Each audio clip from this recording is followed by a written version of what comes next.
3:30. Oh, we are Cesar and Pam. Oh, wait. No, we're in English. We're Cesar and Pam with CesarandPam.com. And we want to help you grow your business or your career without losing your soul, your family, or your health in the process. Pam and I have been married for 30 years, and we have 6 kids. And about 7 years ago, we started a business, a network marketing business. And after going through our hot and warm market, I got really tired of contacting people, and I heard about digital marketing. I heard about social media marketing, and I started learning how to create content on Facebook, YouTube, Instagram. We created a following on the Spanish-speaking market. That's where we have most of our followers and most of our team. And it was a huge blessing. We built a team of over 1,000 members in about 20 different countries. And that blessing, though, that has been amazing for many people and companies, it's a double-edged sword, because now has entered into the domain of not just adults, but also teenagers and children. And it's a phenomenon that's been growing so fast that there's very little legislation about it and very little awareness about it. So we want to help you with some practical tips as we analyze what to do with social media if you have kids. So what is the problem today? Have you noticed that your kids have been distracted by social media, obsessed by social media, even addicted? Have you noticed that maybe they've been depressed, anxious, lonely, in spite of having connections with so many different people all over the world? They feel lonely. And how about divided? Have you felt a divide between yourself, especially in your teenagers or your kids, in different subjects that you may not agree on? Well, I want you to consider this. Maybe they're being told a completely different story from what you are being told on the same issues. We have been watching, we watched the documentary on Netflix that we recommend you watch called The Social Dilemma, and it's amazing. And there's a quote from that documentary that says, "Nothing vast enters the life of mortals without a curse." Nothing vast like internet marketing, like social media, enters the life of mortals without a curse. Sophocles said that. And in this documentary, very high-level people who created and are working currently with top-level social media marketing firms, YouTube, Facebook, Google, Instagram, Snapchat, TikTok, Twitter, are the ones that are warning us about the power of social media with our kids and with ourselves too. The VP of engineering for Twitter, the director of monetization for Facebook, the inventor of Google Drive, and the guy who invented the Facebook like button. They tell us that if you go to Google and you type up climate change is, the result of the suggestions to you is going to vary depending on where you live and depending of your interests. See, the beauty of social media marketing for businesses, and we have experienced that on the good side, is that you can find ideal prospects for what your product or your service is. But it's a double-edged sword, because the people that created the artificial intelligence machines that learn who you are have created a machine that is just exponentially gotten better and better every day.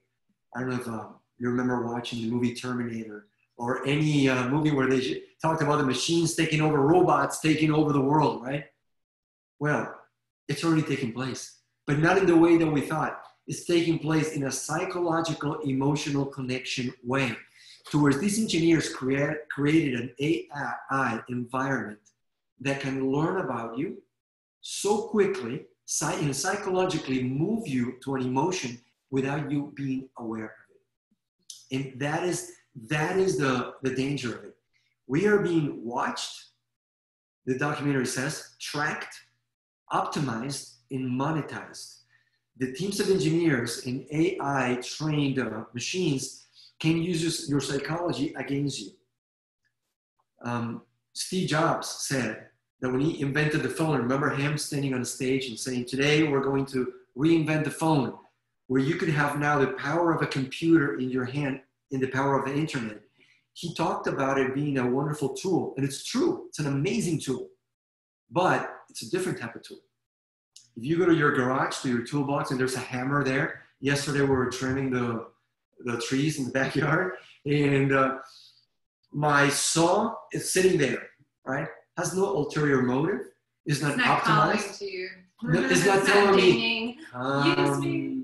Yeah, no. I'm in control. Social media has a life of its own. They learn your interests, what you like, what you don't like, and their goal is to keep you there. So Facebook owns Instagram, Google owns YouTube, and they're constantly competing for your attention.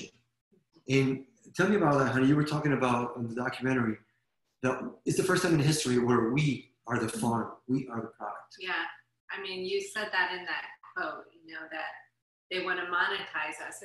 And I think what really gets me is that it's not just monetizing us as adults, but it's monetizing our children. You know, it's controlling them, how they see themselves, what they think about themselves. In this documentary, The Social Dilemma, I mean, when you watch an 11-year-old girl and how she perceives herself, because how she's perceived by others on Facebook, girls that want to look, they want to know how they can look in real life like they do with the filters. You know, there's just, it's not real. I think it's just, you just imagine what it's doing in the minds of our kids, because they're just constantly comparing themselves. I mean, that's not even the product side of it as far as advertisers being able to come in, but it is, because it's just, I don't know, just very scary. Well, he said these artificial intelligence machines in social media have the ability to trigger emotions without your awareness. That's the whole power of it. And there's very little regulation for them. Yeah, well, and it was interesting to hear that when the guy that created the like button, you know, thought, oh, this is going to create positive vibes, you know, help people with their connection. Yeah. But how has it turned? You know, it's become, I mean, now they know we get addicted. It's a dopamine, it's chemical reactions that happen in our brain, you know, that become addictive. And I don't think anyone knew. That wasn't the intention when it started, but we have to figure out what we're going to do. It's out of control. Yeah, it was a blessing, but it also can be a curse. You have to be really careful. So we experienced a blessing, not just like everybody else, using your phone for whatever you're searching, right? I mean, you've experienced it when you look right now. I was trying to fix the toilet last night, and I broke the toilet. So now I looked up how to fix my toilet is not right. Water is not coming into my toilet tank. Well, guess what all the suggestions are for plumbers, right? Google knows, oh, the guy needs a plumber, and their artificial intelligence machines tell them that probably a window of time where I need to get that solved. So they're going really heavy right now trying to show me plumbers or solutions for it. So when we used it, that's useful, right? Or ladies, if you ever look for a pair of shoes or something, all you see for the next month is nothing but shoes, right, on your feet, Instagram, YouTube, Google. And it was a blessing for our business too, because instead of me trying to recruit people and cold contact market and getting warmed up to the idea to what I'm doing, they didn't even know who I am. I was able to create content, and by creating content and optimizing it on social media would put them in front of those prospects, and they came to me. I was attracting them. So it's a blessing for businesses. But you got to be careful, because the engineers who created these AI machines now are watching the optimization that takes place every day at a speed that they did not anticipate. They're being so efficient at getting the attention, not just of us, but of our children and of our teenagers, in feeding them the same narrative that will keep them in their network. They're competing for the attention, for their mind. And that's a challenge.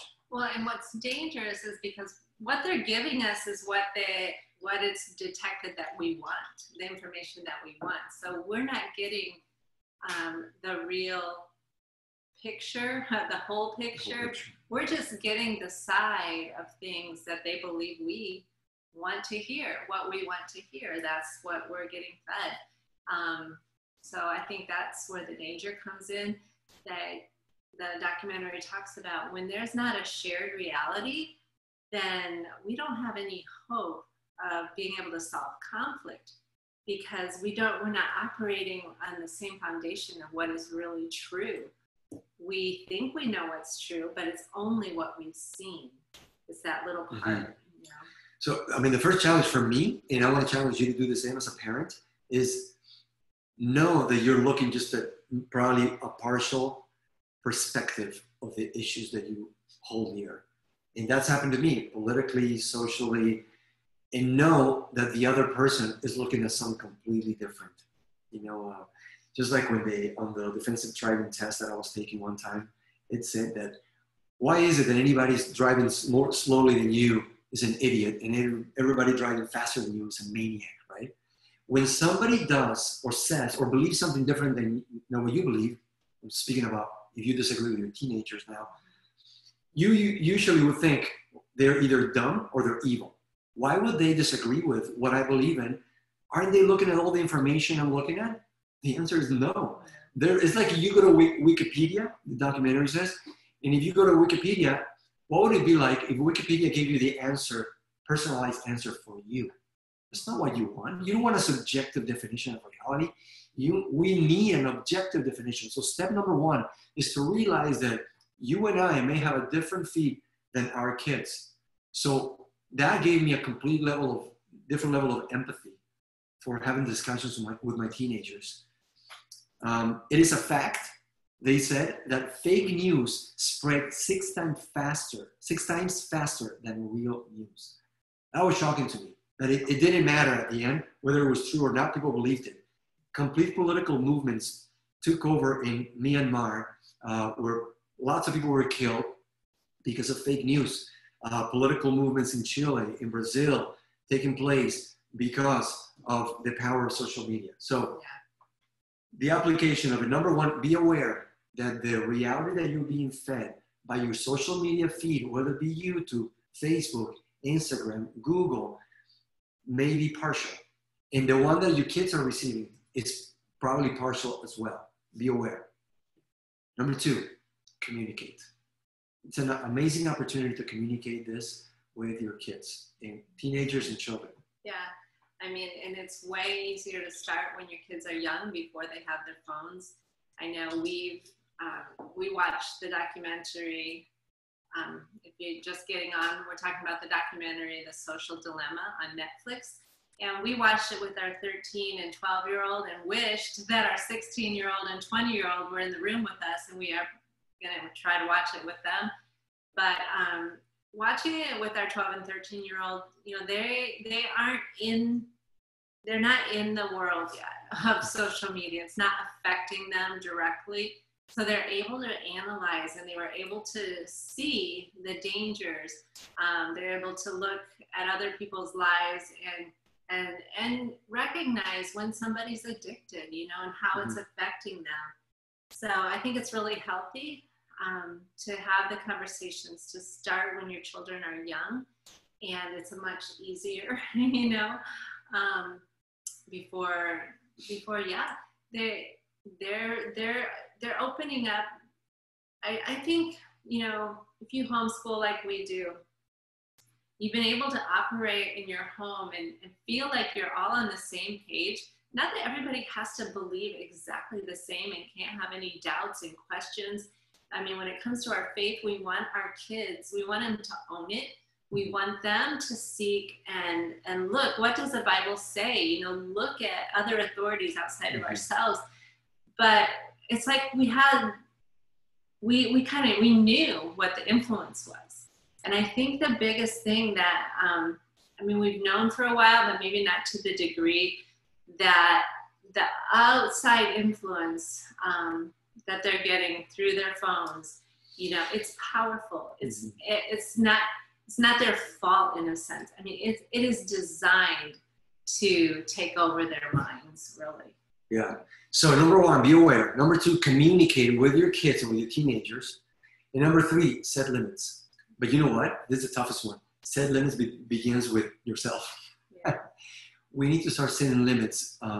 So first of all, for these experts on the documentary we're talking about, don't have a phone in your bedroom. Set up a time where you're going to turn off the phone, social media, away from the bedroom at a certain time. It is an epidemic today with kids staying up all night, sleeping until 2 a.m. They sleep for an hour, they wake up again and get on again. Our son, who's in the soccer team, he said during the last game on Saturday, one of the boys said, "Oh, I'm so tired." I'm like, "Why? What time do you go to bed?" He said, "Oh, like at 3." Like, what? And what time do you wake up? I was like, at 5. Well, the parents didn't wake him up to go to the soccer game at 5. He woke up at 5 again himself and got online. I mean, so start setting limits for yourself and for your kids. Something that we didn't know, because it's something so recent, with our two, so we have Natalia's 26, Cesar Jr. is 24, they're married, they're out of the house. Then Nico is 20, Marco 16. Something we didn't know with them is when to get started on social media and on phones. So Marco got his phone at 14 because he really pressured us to get a phone. And I wish we would have waited longer. And for some people, they're saying, "Oh, I couldn't make my kid wait till they were 14." But you know, if you watch this documentary, the people that know the most, they're saying they're not letting their kids have it at all, you know, or they're saying, wait, their recommendation is wait till 16. High school said middle schoolers cannot handle the kind of pressure that they're going to receive through the social media. High school, at least 16 is what they were recommending. And I can see how valuable that would be, you know, and because too, you can't compete. I know when we've taught seminars for about younger children and what kind of, how to make them love literature and reading, and have that curiosity and that creativity.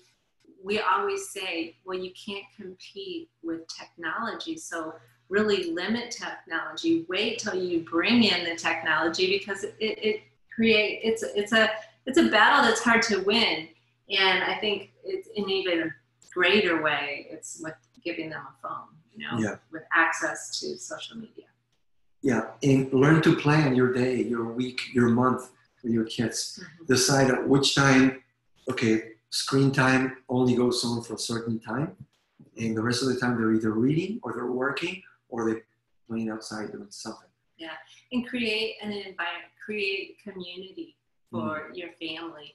As a family doing things together, but I think more than ever, we need to be proactively seeking community with other families that'll be like-minded, you know, so that not everybody's just sitting on their phone, but that we're actually doing things together, take vacations together. You know, I just saw some families that went camping together. Kids were outdoors all day and playing, you know, and I'm like, that's what we have to do. We have to proactively look for those opportunities to create community with our kids that is real, you know, and to have those conversations, you know. I think sometimes we think that what you said, like, oh, somebody that doesn't think like me, they're just crazy. But if you talk to that person, you're going to find out you have so much in common, so much that you agree with, you know, and I think it's the social media that makes the monsters in our mind, and that we think we can't relate to other people that are different than us. Yeah.